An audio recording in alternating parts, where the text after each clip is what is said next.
One of the questions that has driven more people away from God than any other question is this: if God is so good, why does he allow suffering? Every day we open the news and find horrible tragedies, tremendous human suffering and pain, deep injustices, war, children dying. So how do we respond to this as Christians? First, you need to understand what God's actual response to human suffering was. You see, God never promised you and me that we're going to have an easy life. He never eliminated suffering when he became incarnate. Rather, he entered into our suffering. The Son of God, who created the universe, was born in poverty, worked as a carpenter, was betrayed by his closest friends, was tortured, mocked, scourged, and nailed to a piece of wood. You see, God himself experienced the full spectrum of our suffering.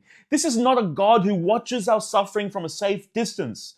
This is a God who became man and suffered with us and died for us. The cross doesn't explain why suffering exists. It answers a far more important question. Where is God when I suffer? And the answer is profound. He's right there on the cross beside you. You see, in 2022, my father-in-law was in hospital suffering from stage 4 cancer. The cancer had spread to his bones in his back and in his ribs, causing him indescribable pain through fractures of the bone.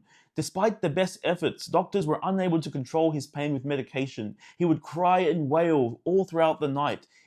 And then one day, in the midst of an episode of pain, my father-in-law looked up into the corner of the room and he said, "Lord, how much more did you suffer for me? How little is my pain compared to what you went through?"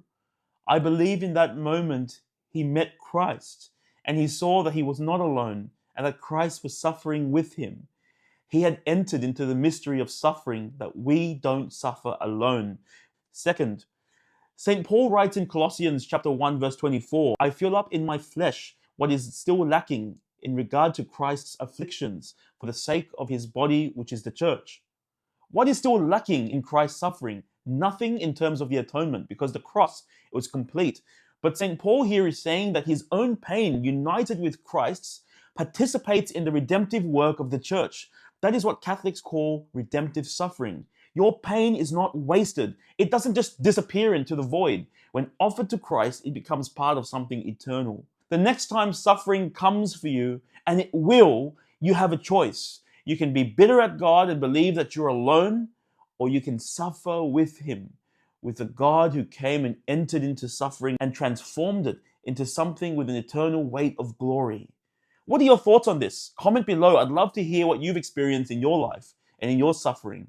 Make sure that you click on the link in my bio if you would like to join my upcoming live Bible study sessions or faith formation courses.